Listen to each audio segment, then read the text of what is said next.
De Joel, que significa Javé é Deus, também fala de mais uma profecia mediante a palavra do Senhor. O livro de Joel é muito semelhante com o livro de Amós e são cartas, são livros escritos justamente para orientação. No livro de Joel, já começa no capítulo 1 falando da carestia causada pelo gafanhoto e pela seca que foi tomada pelo aquele povo naquele tempo, porque eles estavam sendo alertados no livro de Amós, também no livro de Joel, eles já estavam sendo alertados porque eles estavam com uma falsa sensação de uma vida boa, de uma vida tranquila que eles estavam tendo, mas não estavam tendo o principal, que era a obediência ao Senhor e devoção ao Senhor.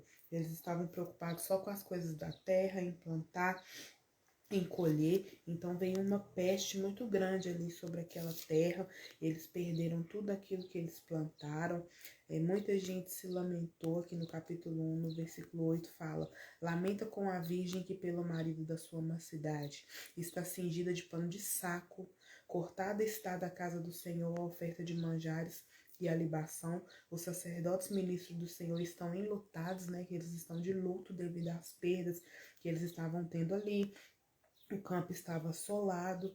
No versículo 15 ele fala, que dia, porque o dia do Senhor está perto e vem como assolação do Todo-Poderoso.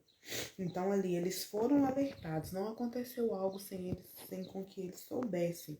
Então veio aquele flagelo, veio aquela seca, perdeu tudo aquilo que eles estavam tão focados, que eram as terras deles.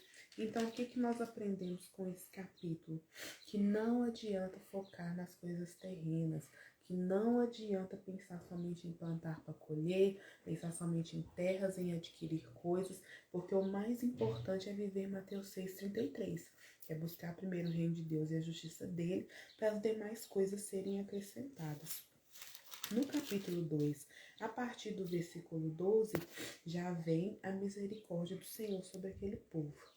Ainda assim, agora mesmo, diz o Senhor, convertei-vos a mim de todo o vosso coração, e isso com jejuns, com choro e pranto.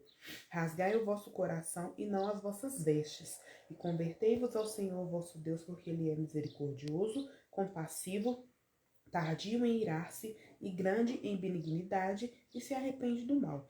Eu amo esse versículo porque mesmo com tudo aquilo acontecendo, a mão do Senhor continua sobre aquele povo.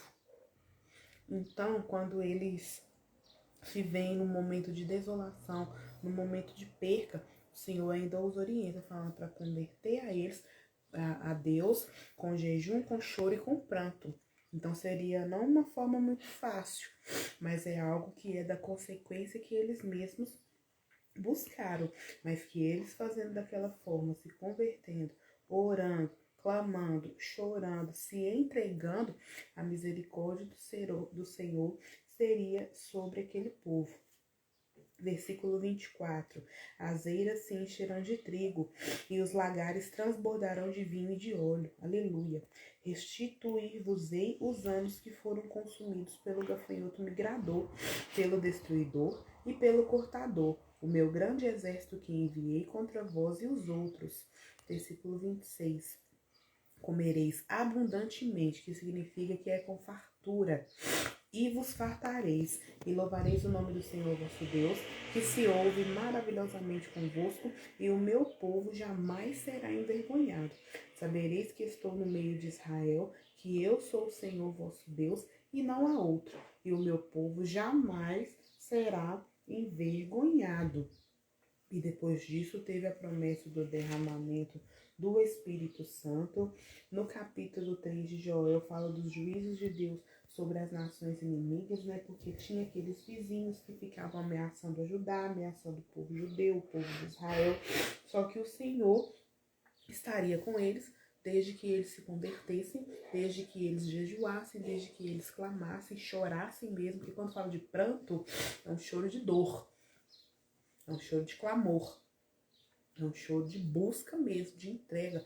Fala-se também aqui dos panos de saco, né? Que significa que é você está de fato ali se humilhando perante a mão do Senhor Jesus. E aqui no capítulo 3, amém? Louvado seja o nome do Senhor Jesus. Quando a gente vira e fala, diga ao fraco, eu sou forte, é porque o que habita dentro de nós é o Todo-Poderoso. É o que habita dentro de nós, é o Deus que faz o sobrenatural. E é isso que esse versículo está falando. No versículo 9 fala, proclamar isto entre as nações, apregoai guerra santa e suscitai, levantai, né, os valentes. Cheguem-se, subam todos os homens de guerra. Então, assim, quando se fala de guerra, é para os guerreiros, é para aqueles que são fortes.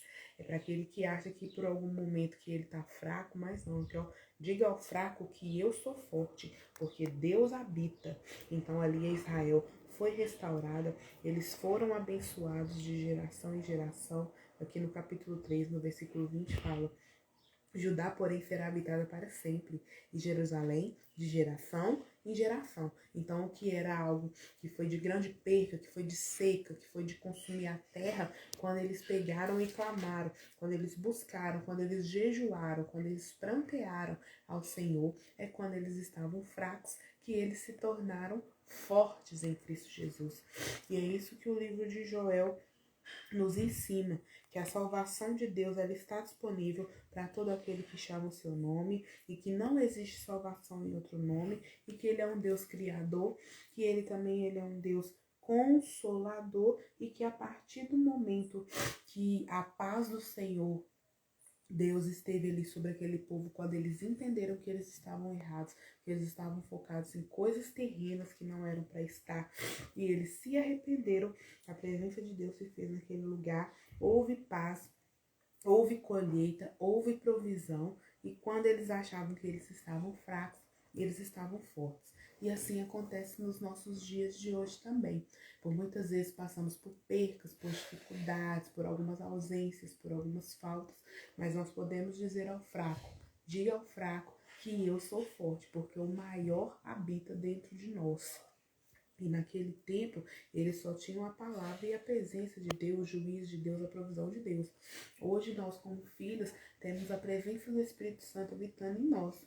Ali o Espírito Santo chegou, abençoou, fez morada, habitou naquele povo de geração em geração. Então significa que toda geração que deu sequência foi abençoada, porque eles pegaram e reconheceram aonde que eles tinham errado, fizeram o que é certo perante os olhos de Deus, e aí eles foram abençoados. E que assim seja conosco também, no nome de Jesus, porque a misericórdia dele dura para sempre, para que todos saibam que Deus é Deus e que não há outro, e que nele nós não seremos envergonhados. Amém? Que Deus nos abençoe em Cristo Jesus.